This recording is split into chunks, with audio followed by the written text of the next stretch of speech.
Alors, use Embassy Impulse Snake for Microbit. Qu'est-ce que c'est que ce charabia? Avant de démarrer, j'aimerais savoir si parmi vous, il y en a qui font de l'embarqué. Aucun, très bien. Super. Et ben ça tombe bien, vous allez pouvoir découvrir que c'est un domaine passionnant et qu'on peut en faire avec Rust. Donc moi, j'ai une formation d'ingénieur système embarqué, j'ai environ 10 ans d'expérience dans l'industrie. Je fais historiquement dans l'industrie, l'embarqué, on le fait en C. Plus récemment, on va dire, on le fait aussi en C++.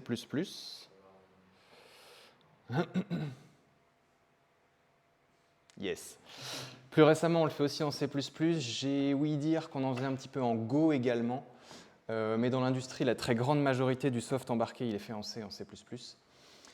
Et donc, en tant qu'ingénieur système embarqué ayant découvert le Rust, j'ai également découvert qu'il y avait des outils qui commençaient à être développés, qui commençaient à être de plus en plus matures et qu'on pouvait faire de l'embarqué en Rust d'une manière très élégante et très performante. Et aujourd'hui, en fait, j'ai plus envie de faire des systèmes embarqués avec un autre langage que Rust. Du coup, je viens vous en parler un petit peu ce soir. Donc, je vous parlerai d'Embassy, qui est un écosystème asynchrone en Rust pour faire de l'embarqué. Et donc, Impulse Snake for Microbit, j'ai oublié mes cartes électroniques.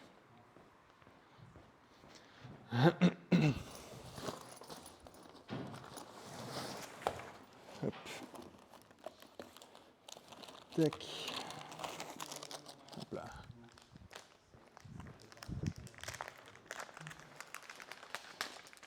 Alors, du coup, la carte, vous l'avez sur le slide.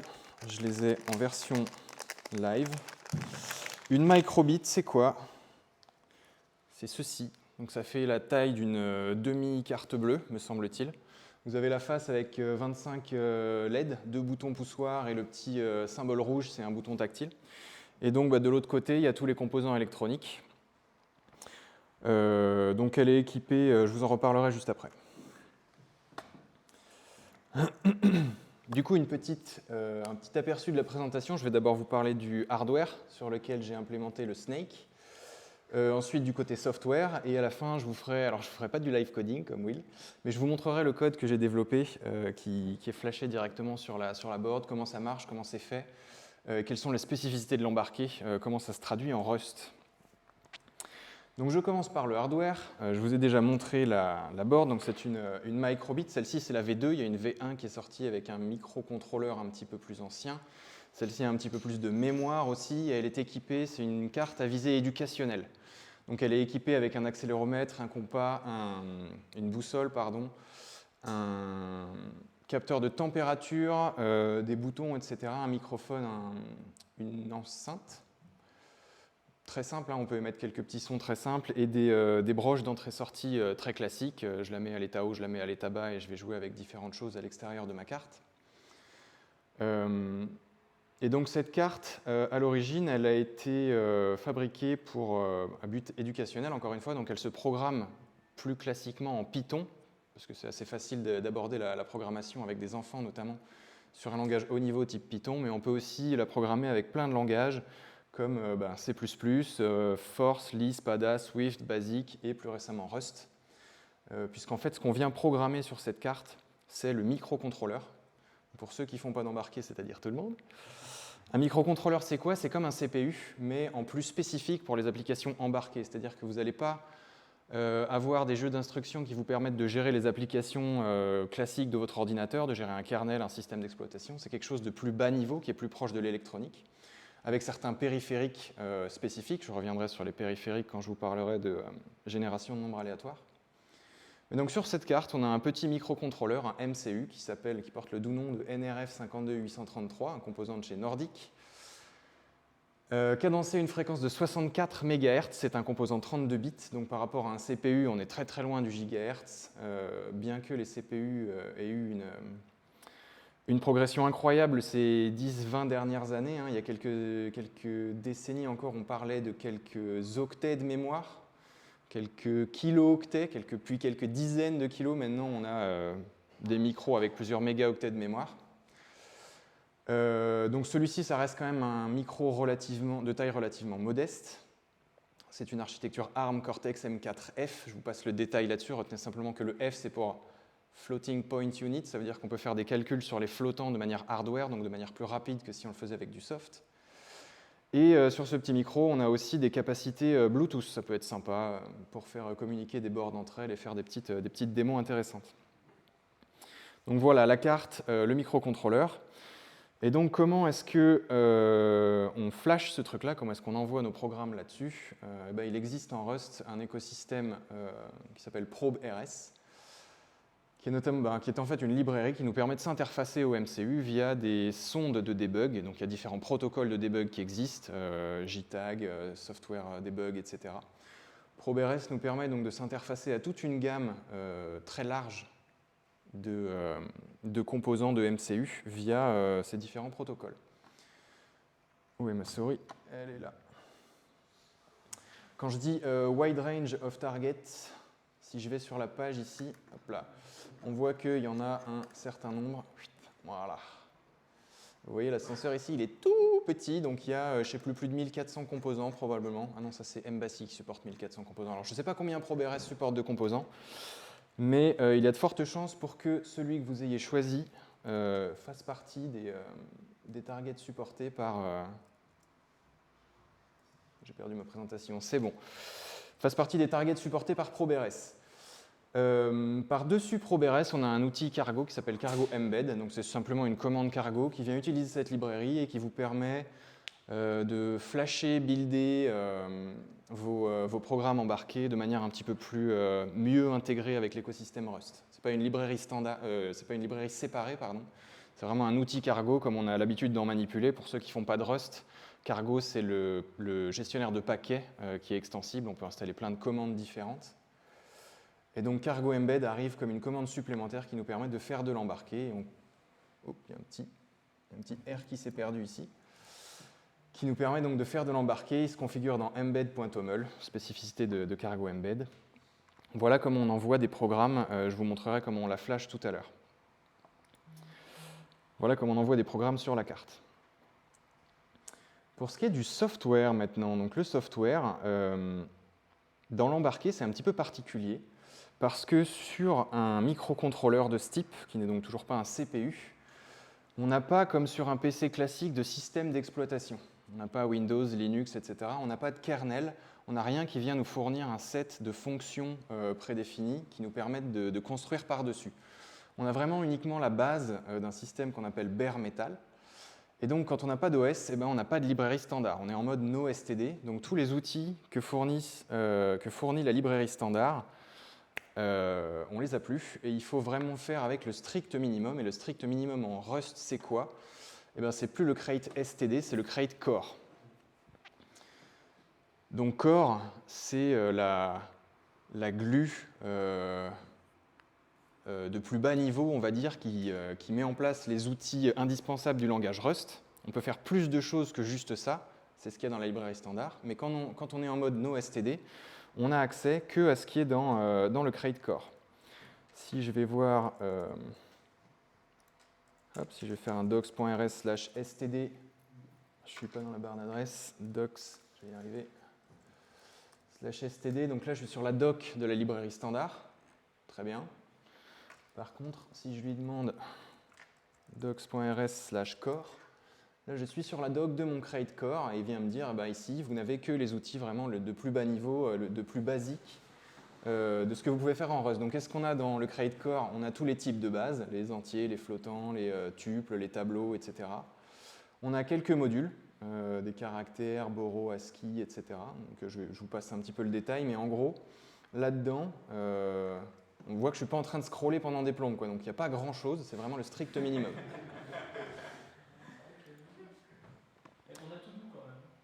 Ouais, on a to do et unimplemented, effectivement. On a panique aussi, je te rassure, on peut faire des conneries avec. On n'a pas d'allocateur non plus. Tous les outils, type les collections, vecteurs, hashmap, etc., toutes les structures de données dans lesquelles on a l'habitude de ranger nos valeurs, elles ne sont pas disponibles sur microcontrôleur parce que, comme on a sur celle-ci 512 kg de mémoire, généralement on évite de faire de l'allocation parce que si j'essaye d'allouer trop de données dans mon programme, j'ai plus de place en mémoire et je crache lamentablement. Donc, soit on fournit son propre allocateur et on vérifie qu'on n'est pas en train d'essayer d'allouer plus de mémoire que ce qu'on a de dispo, soit on se débrouille autrement, c'est-à-dire qu'on réfléchit à son programme, on regarde de quoi j'ai besoin, quelle taille ça prend en mémoire, et une fois que je le sais, eh ben j'alloue tout à la compilation, au lancement du programme, on va dire.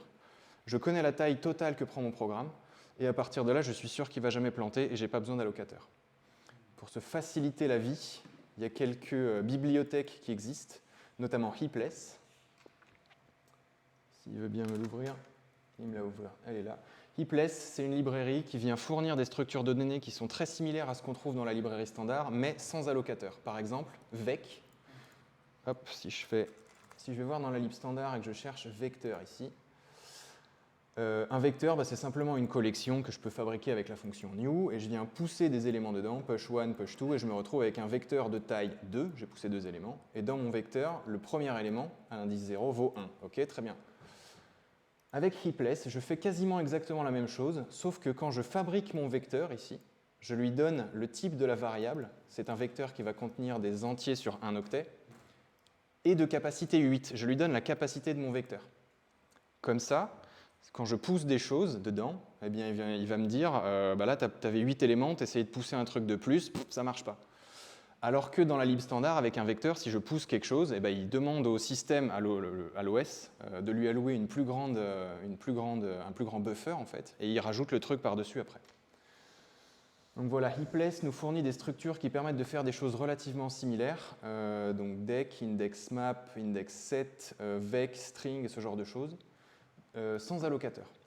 Ryu également, implémenté par David Tolnay, si je ne dis pas de bêtises, permet de convertir des flottants en string.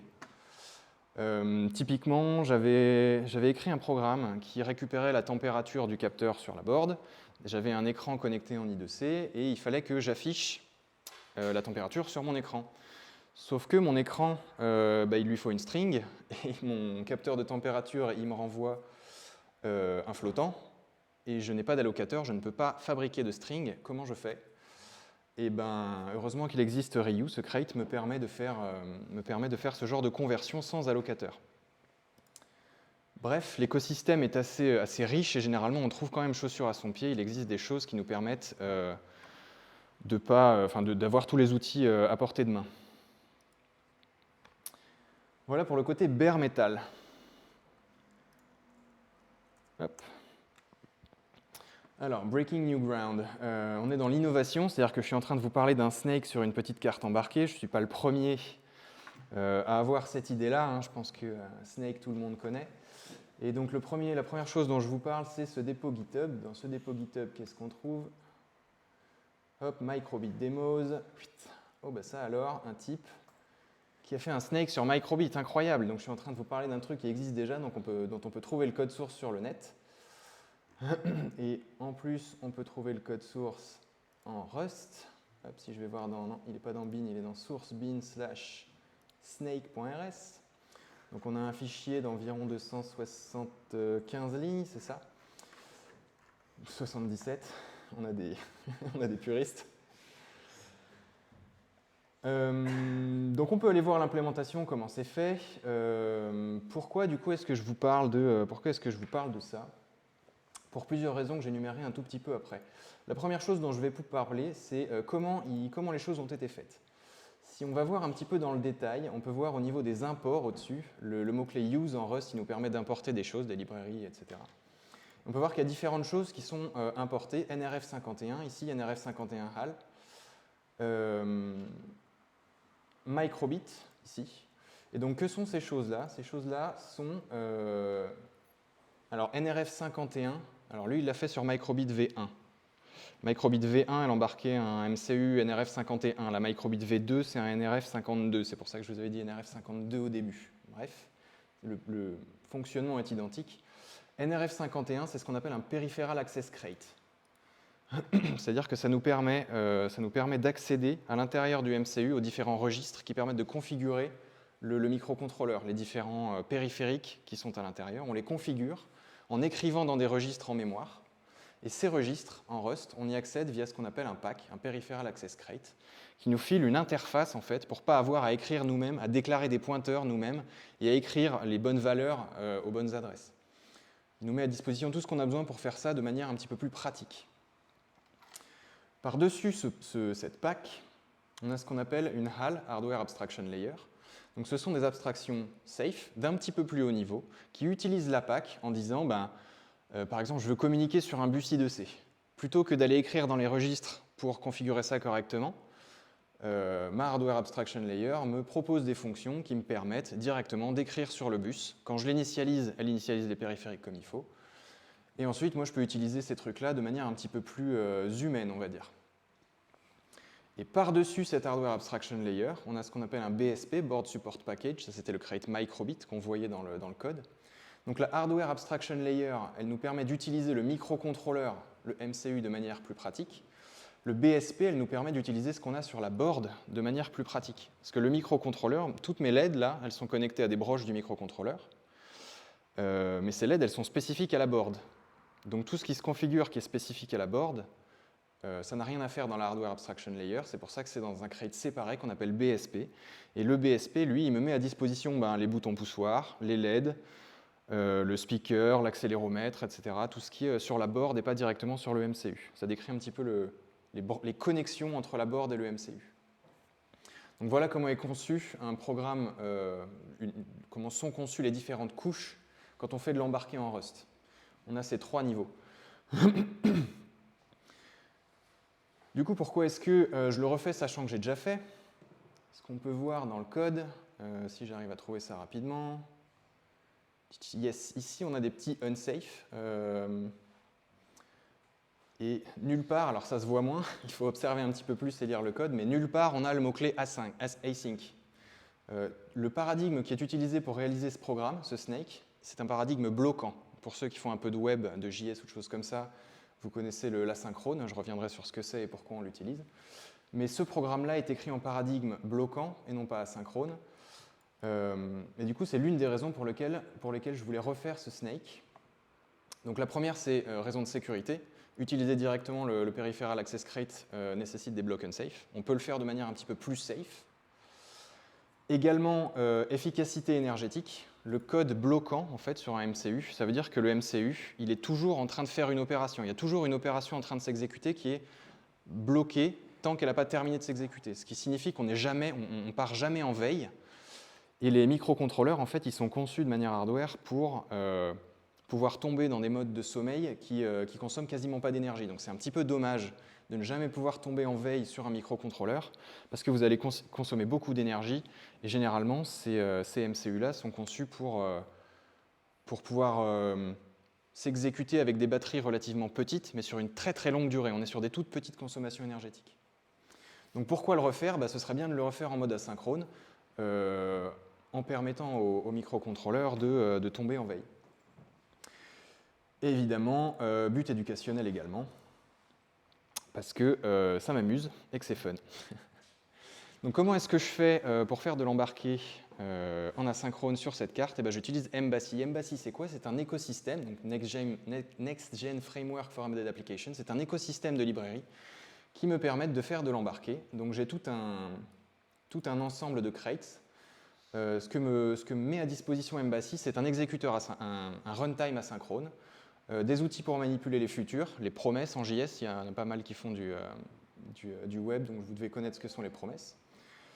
Des primitives de synchronisation type mutex, channel et compagnie.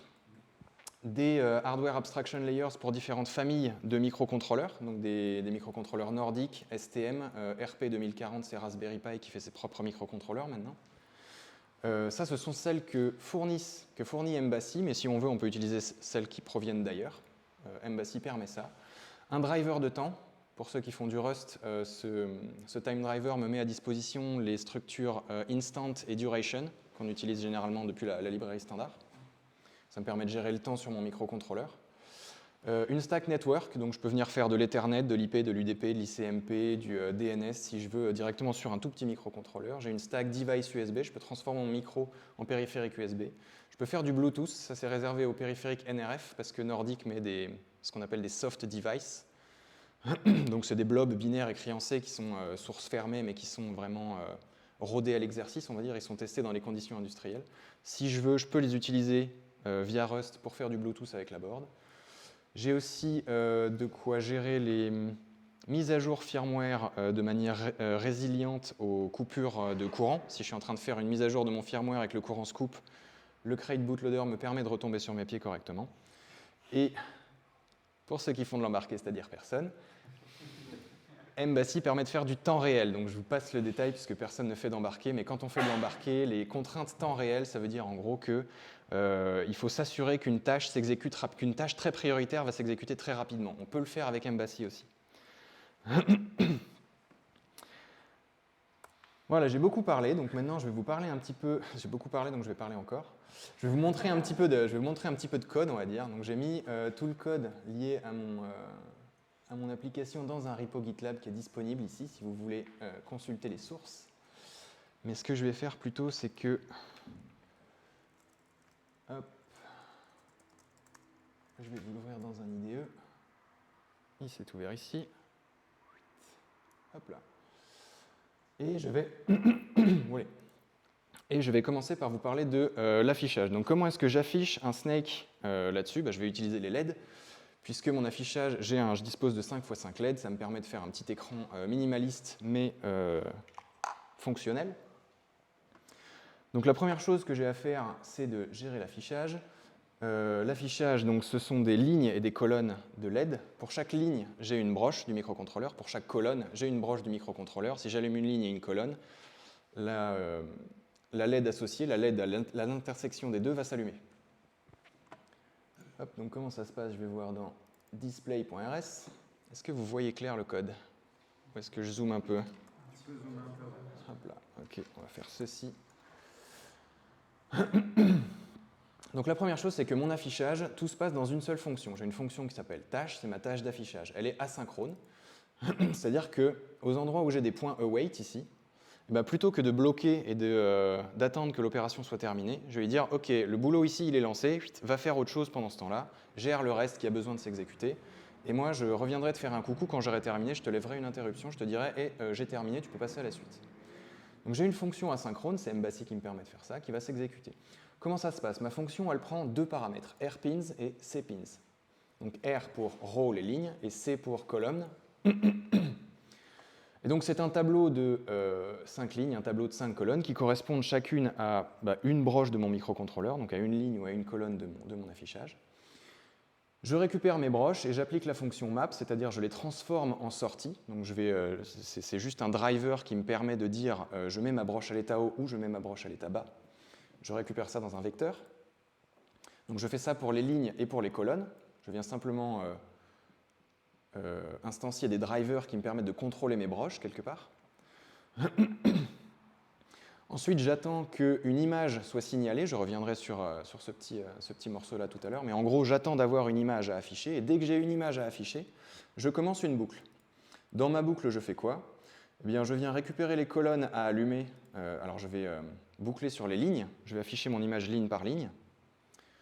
Hop, je vais les afficher à une fréquence de 60 Hz d'ailleurs au passage. Ce 60 là c'est pour 60 Hz, donc je multiplie 60 par le nombre de lignes pour avoir un truc, pour pas pouvoir voir la différence visuellement sur ma board. La persistance rétinienne humaine fait qu'à 60 images par seconde on voit à peu près plus la diff. Donc je vais boucler sur mes lignes et pour chaque ligne, une par une, je vais chercher les colonnes à allumer. Et donc je vais passer le potentiel de ma ligne à l'état haut. Et pour chacune des colonnes, passer le potentiel de ma colonne à l'état bas. Pourquoi je passe la colonne à l'état bas? Hop, parce que si on va voir, on va faire un tout petit peu d'électronique. Si on va voir le schéma de câblage de ma board, hop là, voilà, ceci est un tableau de LED.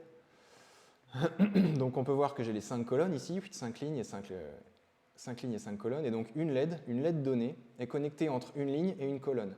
Pour allumer ma LED, il faut que j'ai un potentiel haut à l'entrée, un potentiel bas à la sortie. Donc il faut que ma ligne soit au potentiel haut et que ma colonne soit au potentiel bas. Dans toutes les autres combinaisons, ma LED est éteinte.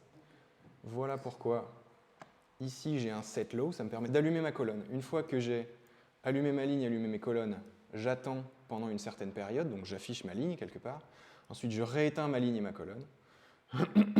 Et je passe à la ligne suivante. Juste avant de passer à la ligne suivante, si jamais on m'a signalé une autre image, un changement d'image à afficher, je mets ma variable image ici, qui est locale à ma fonction à jour, et je passe à la ligne suivante. Voilà la tâche d'affichage. Hop, et donc on processe ligne par ligne. Je vais vous parler rapidement aussi des deux petits modules qui sont en haut, donc image et images. Le module image, c'est quoi? Ça vient simplement définir ce que c'est qu'une image. Donc j'ai des constantes, j'ai 5 lignes, 5 colonnes. Une image, c'est simplement un tableau de 5 tableaux, donc ça représente mon image. Et ImageSig, ici, c'était ce que je vous avais dit, c'est la structure qui me permet de partager une valeur entre différentes tâches. C'est un signal ici. Un signal, en fait, c'est juste, ça nous permet de partager une seule valeur, contrairement aux channels. Pour ceux qui savent ce que c'est qu'une channel. Dans une channel, je peux mettre n valeurs. Dans un signal, je ne peux mettre qu'une seule valeur. Moi, ce qui m'intéresse, c'est juste de récupérer la dernière image à afficher. Je ne me préoccupe que de la dernière image. Donc, j'utilise un signal. Ceci est protégé par une section critique. Je vous passe le détail. Si personne ne fait d'embarquer, c'est dommage. Mais donc ça me permet de partager une image à travers mes différentes tâches et je vous remontrerai dans un prochain fichier comment est-ce qu'on envoie des images. Voilà pour l'affichage. Pour ce qui est de la manette de jeu, donc sur ma carte j'ai 3 boutons, A, B et un bouton tactile. Donc je vais utiliser le bouton tactile pour démarrer une partie, je vais utiliser A et B pour faire tourner mon serpent à droite et à gauche. Le bouton tactile, il utilise un signal et les boutons A et B, eux, ils utilisent une channel. Pourquoi? Parce que mon bouton tactile, il me sert juste à démarrer, donc je veux juste savoir quand est-ce qu'on démarre la partie. Par contre, dans les itérations du jeu, il est possible que j'appuie par exemple 2 fois sur un bouton pour tourner 2 fois, ou que je change d'avis et que j'appuie sur les 2 boutons et que je veuille repartir droit. Donc bref, j'ai besoin de stocker plusieurs valeurs. Et c'est ce que Channel me permet de faire. Hop, donc on est maintenant dans control.rs. Donc la structure est relativement similaire, je n'ai qu'une seule fonction qui est une tâche. Cette fonction, elle prend donc 3 broches, une broche pour le bouton A, une broche pour le bouton B, une broche pour le bouton tactile. De la même manière que pour les broches de mon affichage, cette fois je viens les mapper non pas en output mais en input, puisque ce sont des boutons, je récupère une donnée. Pull up, pull down, je vous passe le détail. Et donc qu'est-ce que je fais? Je viens simplement faire une boucle, et je viens dire je vais attendre l'un de ces 3 événements. Wait for falling edge, donc j'attends un front descendant, c'est-à-dire en gros j'attends que quelqu'un vienne appuyer sur l'un de ces boutons. Et dès que c'est le cas, tant que ce n'est pas le cas, je passe en sommeil, mais dès que c'est le cas, je viens regarder lequel des boutons a été pressé, et en fonction du bouton pressé, je vais mettre soit je vais signaler un touch pour le tactile, soit je vais rajouter le bouton A dans la channel des boutons, soit je vais rajouter le bouton B dans la channel des boutons. Et ensuite, j'ai un problème spécifique à l'embarquer, à savoir le phénomène de rebond. En fait, on a tendance à penser, c'est très confortable, que quand on appuie sur un bouton, on a un signal qui passe à l'état haut, et quand on lâche le bouton, il passe à l'état bas direct. Ce n'est pas du tout aussi propre que ça dans les faits. Le signal, il est bien plus dégueulasse. Pour se prémunir d'avoir un comportement comme si on avait appuyé 15 fois sur le bouton, la technique la plus simple, c'est juste d'attendre 200 millisecondes. Et au bout de 200 millisecondes, on est sûr que le signal est à peu près stabilisé. Il y a des algorithmes plus élégants que ça qui existent, ce n'est pas l'objet ici, mais la solution est très simple et elle me convient très bien. Voilà pour les commandes du jeu. Donc on a simplement un énuméré bouton A ou B et pour le bouton tactile, un truc séparé. Voilà, tout ça j'en ai parlé, on est pas mal. Donc maintenant le jeu en lui-même, comment ça se passe? Donc on a une méthode play qui vient gérer les différentes étapes du jeu. Cette méthode play, elle se décompose en 3 parties, wait, ongoing et over, c'est-à-dire j'attends que l'utilisateur démarre une partie, ensuite je gère la partie elle-même et à la fin, j'affiche le résultat de la partie. Comment ça se passe en termes de code? On est ici. Alors ici, il y a un tout petit peu plus de code, mais ce qui nous intéresse, c'est encore une fois la tâche qui est tout en bas. Donc la tâche, elle est très simple. Instancier mon objet game et boucler, jouer, jouer, jouer. Donc la fonction play, en quoi elle consiste? C'est très simple, waiting, ongoing, over, 3 étapes. Quand je suis en waiting state, je viens dire au début, je crée un tableau de 2 images. Ah oui, je ne vous ai pas montré le module images. Le module images ici, c'est simplement un module qui me permet de stocker en dur les différentes images que je veux afficher. Par exemple, une flèche vers le haut, ici on ne voit pas très très bien, mais c'est une flèche vers le haut. Ou alors un 1, ou alors un 2, ou alors un 3, ou alors un smilet qui sourit et un smilet qui fait la tronche. Commencez à comprendre à quoi ça va servir. C'est simple mais fonctionnel. Donc en waiting state, qu'est-ce que je fais? Je crée un tableau de 2 images, flèche vers le haut et vide. Je crée un ticker, c'est quelque chose qui va m'envoyer des interruptions à intervalles réguliers. Et tant que l'utilisateur n'a pas appuyé sur le bouton touch, eh bien je viens signaler une image, image.next. Donc je crée un itérateur avec mes 2 images. C'est un itérateur qui itère sur mes 2 images en boucle avec le cycle ici. Et donc je viens un coup afficher une flèche vers le haut, un coup afficher vide. Donc en fait je viens juste faire clignoter ma flèche vers le haut. Pour ceux qui n'ont pas remarqué, le bouton tactile est juste au-dessus des LED. Donc je viens leur dire appuie ici, appuie ici, appuie ici. Une fois que c'est fait, je viens créer un tableau de 3 images, 3, 2, 1, que je signale les unes après les autres avec une attente de 1 seconde entre chaque. Donc je fais un décompte avant de démarrer la partie. Et une fois que le décompte est terminé, je passe en state ongoing. La fonction se termine. Waiting est terminé, je passe à ongoing. Pour le ongoing state, je suis en cours de partie. Donc, ouais, un petit peu plus rapidement parce que je commence à être long. J'affiche mon serpent et la nourriture sur le tableau. Ici, je retire la nourriture de l'image et je resignale à nouveau l'image. Pourquoi est-ce que je fais ça? C'est parce qu'il faut que ma nourriture elle clignote, sinon je ne peux pas la distinguer du serpent. Donc je fais simplement clignoter la nourriture en la retirant de l'image et en réaffichant la nouvelle image. Et à l'itération suivante, elle va se réafficher, elle va clignoter plus vite que mon serpent. Ensuite, je gère la manette.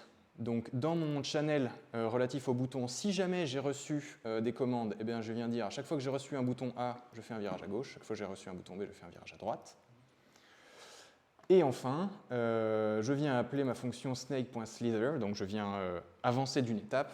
Je viens faire avancer mon serpent.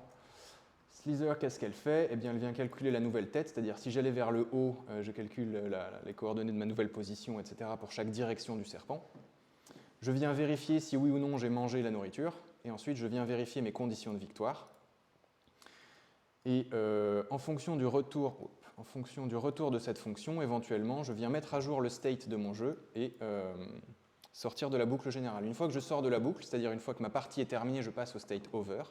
Qu'est-ce que je fais au state over? Eh bien, je viens signaler une image qui dépend du state. Si j'ai perdu, j'affiche un smilet qui fait la gueule. Si j'ai gagné, j'affiche un smilet qui sourit. J'attends 3 secondes pour que la personne ait le temps de savourer sa victoire ou sa défaite. Et on repart à 0, on recommence. Voilà pour le déroulement de la partie. Au passage, je vous parle rapidement du RNG. Je vous avais dit qu'on utilisait un périphérique de... Alors RNG, c'est Random Number Generator.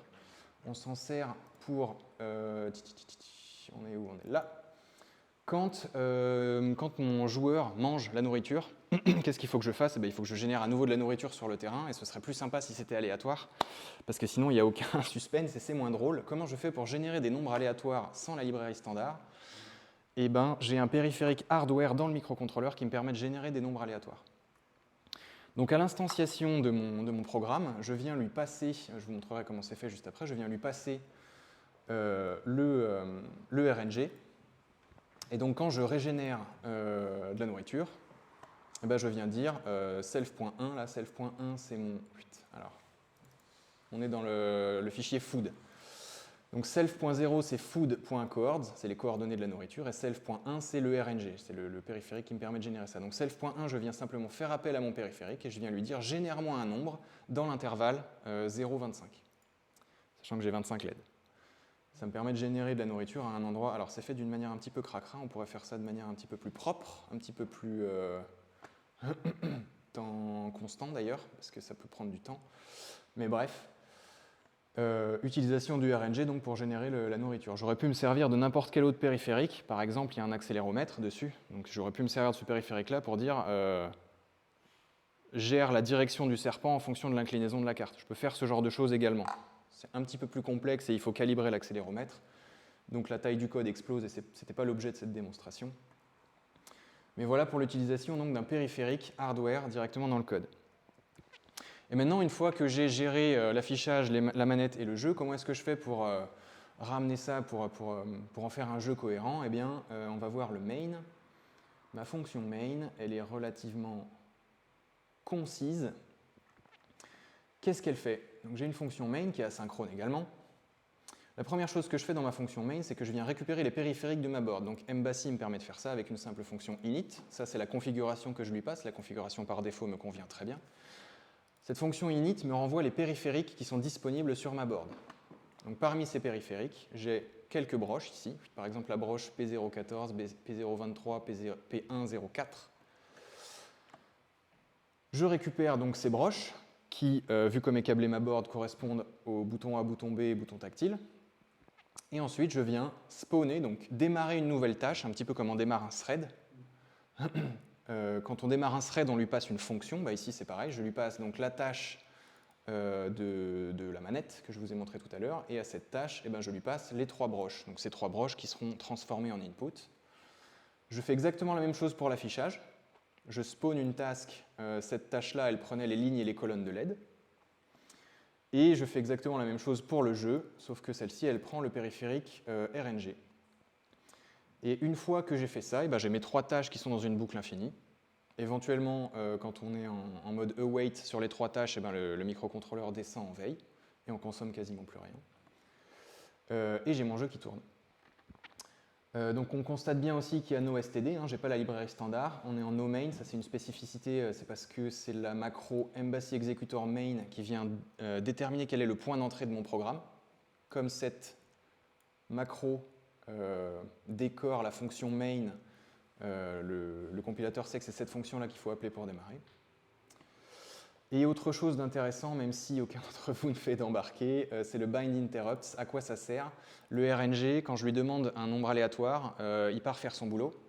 Et quand il a terminé, il me lève une interruption, il me dit « Hey, j'ai fini ». Et c'est sympa de pouvoir s'assurer qu'on va recevoir cette interruption, parce que les interruptions, elles peuvent être masquées. Et sachant que j'utilise le RNG, j'ai besoin de cette interruption, et Rust me permet, avec cette macro bind interrupts, de m'assurer à la compilation que j'ai bien activé les interruptions qui correspondent aux périphériques que j'utilise dans mon programme. C'est une vérification statique qui me permet de ne pas me retrouver en mode « Putain, pourquoi ça ne marche pas, je ne comprends rien, tout est bien fait, alors que j'ai juste oublié une interruption ». C'est l'une des choses que peut permettre de faire le type system de Rust. Également, qu'est-ce que c'est que ce degrade que j'appelle un petit peu partout? Mes broches ici, qui correspondent chacune à un périphérique, elles ont toutes un type spécifique unique. Or là, je suis en train de déclarer un tableau. En Rust, les tableaux, ce sont des collections homogènes. Dans un tableau, je ne peux pousser que des valeurs d'un type identique. Donc le degrade, en fait, il me permet de passer d'un type concret spécifique à un type obfusqué, quelque part, générique. Et c'est ce qu'on voit quand je vais dans la tâche ici. L'argument que reçoit ma fonction, c'est un tableau de anypin. Anypin, c'est une broche. On se fiche de son type spécifique. La seule chose qui m'intéresse, c'est de les mettre à l'état haut ou l'état bas, encore une fois. Donc avec la fonction .degrade, je peux les transformer en ce type générique et tout mettre ça dans un tableau et passer à ma fonction. Et je pense qu'on y est. Voilà, donc pour ceux qui veulent s'amuser un petit peu, je l'ai flashé, j'en ai 2. Si vous voulez jouer à Snake, c'est possible. Et si vous avez des questions, je prends. Merci.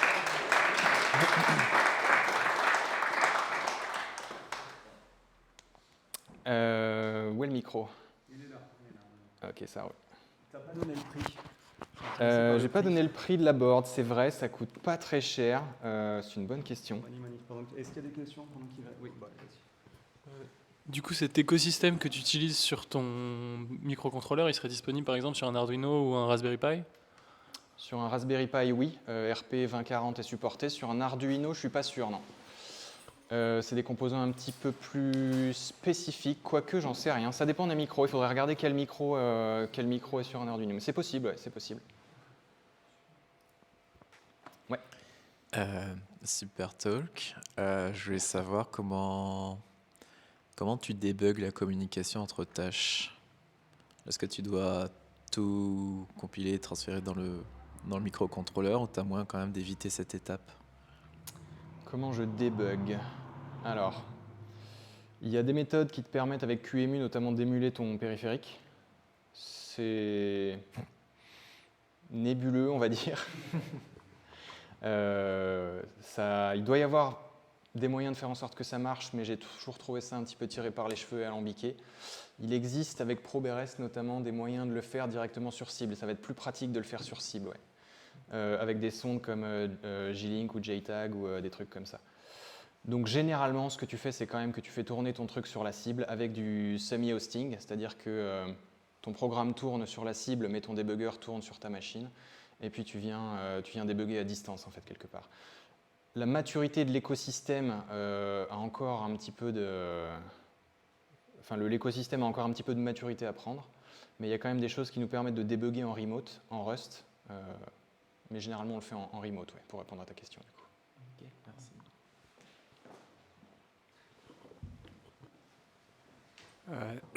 Tu as dit qu'il y avait possibilité de faire plein de trucs, genre Bluetooth et même réseau et tout. Mais est-ce que tu n'as même pas Option ou Result? Si, Option et Result sont dans la lib standard. Oui, mais dans la lib standard. Sont dans le crate core. Sont dans le crate core. Ok, d'accord. Tac, si je fais... non, je vais faire ça. Doc option. Si je vais chercher option dans la doc, j'ai bien std option et j'ai bien core option. Et en fait, dans la librairie standard, option n'est qu'un réexport de ce qu'il y a dans le crate core. Mais option, result et les trucs vraiment de base, c'est dans le crate core. Ok. Voilà. Si ouf, heureusement, on a quand même la base, tu vois. On a quand même la base. On n'est pas des masos non plus, nous autres qui faisons de l'embarquer. Moi, je voulais juste poser une question par rapport à la mémoire. Du coup, tout à l'heure, tu as mentionné qu'il y avait iPless qui permettait de gérer un peu plus facilement de l'allocation, les vecteurs et tout ça. Est-ce qu'aujourd'hui, il y a quelque chose qui permet de vérifier, savoir si tu vas dépasser la mémoire au moment du compile time, en fait, de la mémoire qui va être préallouée ou ce genre de choses ou, je ne sais pas ce qu'il y a. Est-ce qu'il y a des moyens de faire ça? Alors, il y a certains microcontrôleurs sur lesquels la Stack Overflow, oui, et il y a quelques mécanismes qui permettent de t'en prémunir, mais ça dépend de l'architecture, en fait. Donc, ce n'est pas fait sur tous les composants pour tous les constructeurs. Et de manière générale, tu vas bencher, en fait. Tu vas bencher ton appli, parce que quand tu fais de l'embarqué, c'est la contrainte principale. C'est possible que tu aies des surprises, mais si tu arrives en production sans t'être heurté au problème, c'est que ton process, il gagnerait à être un petit peu plus robuste, quoi. Et qu'est-ce que seraient pour porter ton snake d'une carte à l'autre, c'est quoi seraient les limites? Bon, avoir des LED, bien sûr, mais... Porter mon snake d'une carte à l'autre, c'est une bonne question. Alors, je ne vous ai pas parlé de Embedded HAL. Embedded HAL, c'est une bibliothèque, techniquement, qui vient définir toute une série d'interfaces pour ce qu'on fait généralement dans l'embarqué. C'est-à-dire comment est-ce qu'on communique via un bus I2C, via un bus SPI, etc. Tout ce qu'on fait dans l'embarqué, c'est un peu défini par ce crate. Et ce que font les HAL implémentés par les constructeurs, c'est implémenter les traits que Embedded HAL vient fournir. Donc tu peux écrire des drivers qui sont agnostiques par rapport au matériel. Et c'est ce que j'ai fait. Je vous ai parlé d'un truc que je venais chercher la température d'un capteur et l'afficher sur un écran. Mon écran, il est drivé par un driver agnostique. Donc je peux utiliser le même code, quel que soit le microcontrôleur. Après, pour porter ce programme-là sur une autre carte, ce qui va surtout faire la diff, c'est est-ce que le microcontrôleur sur cette autre carte est de la même famille que celui-là ou pas? Parce que ce microcontrôleur-là, je peux m'en servir avec Embedded HAL, avec Embassy NRF, c'est ça? Hop, si je reviens sur le slide. L'implémentation, c'est pas celui-là, je ne sais plus lequel c'est. Si, c'est celui-là. L'implémentation de la HAL par Embassy me permet d'utiliser cette implémentation-là pour tous les devices de la famille. Si tu me files une carte à base de STM32, il faut que je change la hardware abstraction layer, donc possiblement les choses ne marchent pas de la même manière et il faut faire des adaptations. Si tu es dans une même famille de composants, ça va être facile, sinon ça va être plus compliqué. Mais sachant que tout est fédéré par Embedded HAL, tu n'es pas non plus en train de réinventer la roue, donc ça reste relativement du domaine du faisable. Voilà. Pour parler de ce qui est Rust Core, ça tourne un peu partout, c'est ça? C'est l'idée du crate, ouais. C'est d'avoir aucune dépendance extérieure. C'est le seul crate qui n'a aucune dépendance extérieure. C'est celui qui est importé le plus bas niveau, quoi.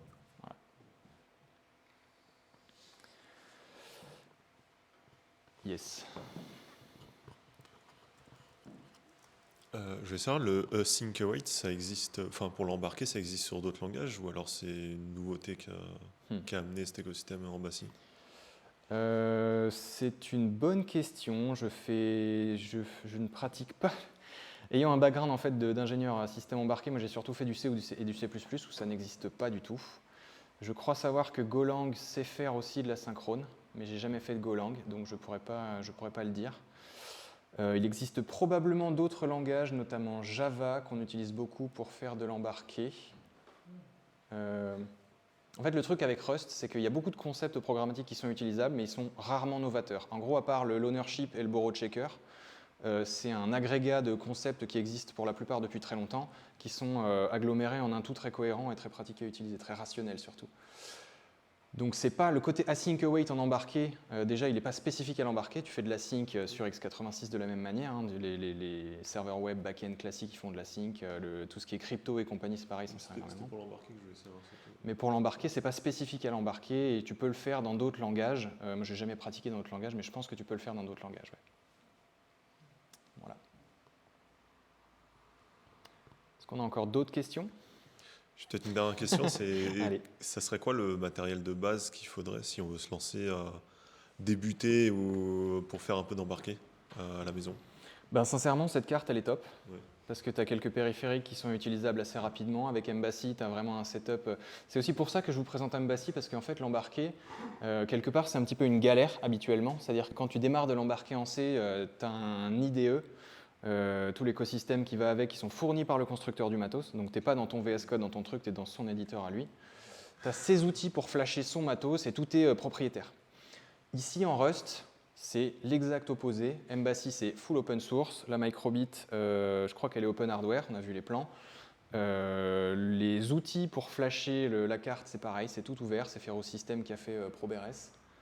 Donc, à vrai dire, tu peux utiliser n'importe quelle carte, j'en ai quelques-unes. Il y en a une qui est très intéressante, c'est la Rust ESP Board. J'avais fait une présentation dessus il y a quelques mois. C'est du open hardware aussi, tu as des périphériques, tu as une LED multicolore, tu as différentes choses. Je crois que sur le site d'Embassy d'ailleurs, au lieu de te blablater, si je fais Get Started ici, Getting a board with examples, voilà. Tu as une liste de boards qui sont supportés directement, donc Raspberry Pi Pico, SP32C3, c'est un micro de chez ESP, voilà. Tu as toute une gamme de boards qui peuvent fonctionner avec Embassy et tu as déjà tout l'écosystème qu'il te faut pour faire des trucs qui fonctionnent plutôt pas mal directement. Et effectivement, je n'ai pas mentionné le prix de la microbit, j'arrive pas à le trouver rapide. Si, c'est ça, j'en ai un, 28 $. Donc on est entre 20 et 30 $. Ça coûte pas non plus. On a une autre question. Une question, pas vraiment dans le Rust, mais je fais de l'embarquer. La grande question que je me pose, c'est quels sont les domaines d'application, les cas concrets dans lesquels tu as travaillé? Par exemple, un appareil, quelque chose qui contient une carte embarquée. Et pour un client, tu as fait quelque chose dans une industrie, pour un besoin précis, des scénars que tu as vraiment été amené à... Ouais, alors j'en ai eu quelques-uns dans l'industrie, mais j'introduirai ma réponse en disant que l'embarqué, il y en a absolument partout aujourd'hui. Ouais, c'est ça. Dans une bagnole, aujourd'hui, tu as plus d'une centaine de microcontrôleurs. Dans un train, tu en as des milliers. Dans un avion, tu en as des dizaines de milliers. Donc, dans une bagnole, par exemple, il y a plein de gens comme toi qui ont programmé des microcontrôleurs avec ce type Nous sommes nombreux. etc. Non, mais c'est des trucs auxquels on ne s'attend pas du tout, quoi. Oui, c'est vrai, parce qu'on n'a pas du tout l'habitude de ces devices-là. On a l'habitude des processeurs habituels, mais il y en a partout, en fait. Il y en a dans ton lecteur DVD de salon, il y en a... Peut-être adapter mon discours en 2024, mais... Ouais, c'est ça. Mais il y en a dans les avions, les satellites, etc. En fait, c'est parce que c'est des composants qui sont très spécifiques, donc tu en as partout pour te donner des applications industrielles. Chez ABB, par exemple, à Chassieux, là-bas, ils fabriquent des contacteurs. Donc, c'est des interrupteurs, mais qui fonctionnent dans des conditions industrielles qui sont difficiles. C'est-à-dire qu'il y a de la poussière, il fait chaud, il fait froid, etc., etc. Il faut que ça continue de fonctionner. Donc, tu as un microcontrôleur à l'intérieur de l'interrupteur qui vient regarder les conditions alentour et adapter le couple de fermeture de l'interrupteur pour s'assurer que quand il doit être fermé, il l'est, et quand il doit être ouvert, il l'est. Pour s'assurer aussi également que si tu as une coupure de courant, il reste fermé un certain temps, etc. Ça peut être une application. Après, d'autres applications, chez Alstom, par exemple, ils ont des cartes. Tu communiques entre la voie et le train. Et c'est pas fait avec des processeurs x86 classiques. Tu vois, c'est des microcontrôleurs qui sont très spécialisés, qui gèrent une tâche spécifique, qui communiquent sur un bus spécifique et qui viennent faire ceci ou cela de manière très, très spécifique. Mais de l'embarqué, en fait, il y en a absolument partout aujourd'hui. Alors de moins en moins, parce que les téléphones ils sont de plus en plus performants aussi, mais dans les téléphones, il y a énormément d'électronique embarquée également. Voilà, et en fait, il y en a absolument. Dans ta montre connectée, tout ce qui est les wearables, ce qui se porte sur les vêtements et tout, c'est tout à base de microcontrôleurs. Parce que tu ne peux pas embarquer un processeur qui consomme 40 watts dans ta montre, quoi. Les devices de Apple, je ne sais plus comment ça s'appelle, Apple Vision, ou les lunettes qui viennent de sortir, c'est pareil, c'est tout de l'embarqué. Et tu as des applications grand public, tu as des applications militaires, tu as des applications industrielles. Voilà. J'ai pas assez de temps pour citer tous les cas. C'est très intéressant. Même dans ton ordinateur. Il y en a aussi dans ton ordinateur, absolument. Absolument, parce que sur ton disque dur, il faut gérer certaines choses. Et j'ai une dernière question très, très rapide, mais la question a été soulevée sur la mémoire. Rust, bon, il gère la mémoire, on ne voit pas trop. Quand on est en C, on fait malloc et free, on sait ce qui se passe. En Rust, un peu moins, c'est plus compliqué soit il faut être très très entraîné. Et comment tu fais pour être sûr qu'il n'y a pas de copies under the hood qui ont lieu, des choses comme ça, des clones dans, bon voilà, des trucs qui se passent parce que l'API est complexe, donc bon quelque part, il y a la duplication. Comment est-ce que tu fais pour t'assurer que tu n'es pas en train de déborder en termes de ressources ? Ouais, comment toi tu en as vachement besoin parce que tu es hyper impacté par la mémoire, donc ça peut pas te permettre d'appeler des fonctions un peu compliquées qui feraient la duplication de data, voilà, parce que c'est planqué dans l'API un peu. Alors, j'aime pas trop le terme planqué. Parce qu'effectivement, il y a des choses qui sont faites de manière implicite, notamment les drops. Tu n'as plus de free, ta variable, elle sort du scope, elle est drop automatiquement. Donc, tu n'as pas de destructeur non plus comme en C++, ce genre de choses. Donc, techniquement, ça ne se voit pas, sauf si tu regardes à quel moment ta variable, elle est drop. Ou alors, tu peux aussi la drop toi-même, avec la fonction drop. Mais effectivement, il y a certaines choses qui peuvent paraître un peu plus implicites. Pour ce qui est des clones, je me fais relativement peu de soucis, parce que comme on n'utilise pas la STD, il y a relativement peu de structures qui sont copies, à part tous les types de base, mais copier un U-int, un U32, ça va. Généralement, ça va plutôt se produire sur tes propres types, en fait. Et sur tes propres types, c'est à toi de bien regarder si tu implémentes clone ou copie. Comment ? Tu peux contrôler des refs, donc tu peux voir si, par hasard... D'ailleurs, je ne vous ai pas montré, mais j'utilise des refs dans mon programme, pour des raisons très simples. Mais des refs, ça vient simplement chercher un attribut de ma structure à l'intérieur. C'est juste pour une question pratique, pour ne pas avoir à taper le nom de ma structure à chaque fois quand j'y fais appel. Mais ce qui va être important, et c'est aussi ça le boulot d'ingénieur système embarqué, c'est de regarder justement ce que tu fais avec tes structures et de ne pas faire un derive clone ou derive copy de partout de manière hardcore, de réfléchir à ton truc. Donc la réponse à ta question, quelque part, c'est une expertise. Et aussi, tu vas pas coder comme sur x86 et mettre des clones de partout, quoi. Voilà. Mais c'est vrai que la question s'est posée quand j'ai fait quelle partie, quand j'ai fait l'affichage. Quand j'ai fait l'affichage, là, ce petit morceau de code ici, j'utilise des tableaux et je fais de l'indexage. Faire de l'indexage en Rust, j'aime pas trop parce que si tu dépasses la valeur, ça panique, c'est pas ouf. En fait, je l'avais fait autrement, sans indexage, sans indexation. Mais j'étais obligé de cloner mes broches à chaque fois. Et j'étais pas super content. Ça marchait très bien parce qu'on est sur un truc, on n'a aucune contrainte temps réel, on n'a aucune contrainte forte, ça marchait très bien, ça fonctionnait. Mais j'avais ce petit truc qui me titillait en disant ouais, tu peux faire ça de manière un petit peu plus propre et sans cloner. Donc au lieu de cloner mes broches elles-mêmes, la seule chose que je clone, c'est dans mon cycle ici, c'est un uint. Voilà. Donc ça fait partie de l'expertise système embarqué de venir regarder qu'est-ce qui a besoin d'être cloné ou pas et de s'assurer que c'est le minimum nécessaire, quoi. Voilà. Juste une dernière question, je sais qu'il y en a eu beaucoup, mais si tu reviens à là où tu as fait c'est quoi le degrade, donc, je sais pas, j'imagine que tu as fait de la programmation orientée objet, Et là, pour moi, ça c'est un truc où ça me manquerait. Là, pour moi, ça c'est une interface, ou c'est une base class, ou je sais pas quoi. Je sais pas, qu'est-ce que... Oui, ça se traduit. Alors j'ai fait relativement peu de programmation générique en C++, mais ça se traduirait probablement par une interface, puisque dgrade, hop là, est-ce qu'elle est implémentée sur un trait? Je ne sais pas. Go to any pin, GPIO pin. Embassy NRF GPIO pin, alors... Slash M, bah non, je ne vais pas le faire comme ça, parce que je ne vais jamais y arriver. Je vais le faire comme ça. Hop, si je viens chercher pin ici, voilà, on voit que pin c'est un trait et j'ai la méthode dgrade dessus. Donc le trait, c'est l'équivalent entre guillemets de l'interface en C++. Donc effectivement, ce serait probablement l'équivalent. Voilà. C'est comme ça que c'est fédéré en Rust. Je viens dire, ma broche, elle répond à une interface, on peut faire tel type d'opération dessus. Et c'est grâce à ce trait-là que je peux appeler dgrade sur tous mes types, quels qu'ils soient, parce que toutes mes broches implémentent le trait pin. Ce sont des broches, donc elles implémentent ce trait. Anypin, c'est juste un type générique qui me permet de dire... Ah, eh ben il est là. Hop là, il est là. C'est une structure dont les champs sont privés. On te cache, on te masque les détails d'implémentation. Bon, si tu veux voir, tu peux aller voir. Hein, Rust est ouvert, donc tu as la source ici. Hop, voilà, c'est tout. C'est juste un U8 sous le capot. Alors, tu as pas mal de choses qui sont implémentées derrière, hein, et probablement avec de l'unsafe, parce qu'on vient manipuler des registres en mémoire. Mais c'est juste... le principe, il est très simple, hein, parce qu'une pin, c'est juste un truc qu'on met à l'état haut ou à l'état bas. Donc, voilà.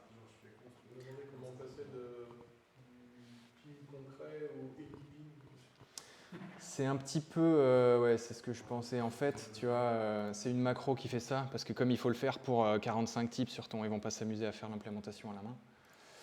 Globalement, les concrets sont compatibles avec le... Pour chacun des périphériques de type broche, le trait pin est implémenté par la hardware abstraction. Après, comme là, il fait un peu de magie pour le transformer en type... Oui, c'est vrai. Pardon.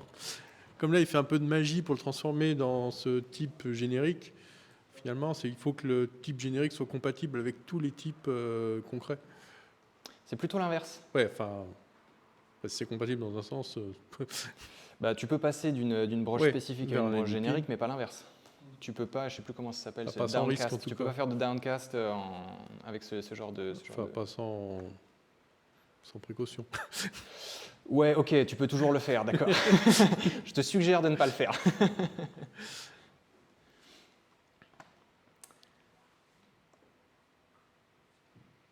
Ouais, on en est à 1 heure de... Ce que je vous propose, vu qu'on en est à 1 heure et que ce serait bien qu'on puisse passer à la deuxième partie de la soirée, c'est qu'on monte quand même. Si vous avez d'autres questions, je les prends avec plaisir, mais je les prends pour libérer les autres qui veulent discuter d'autres choses. Et puis, merci.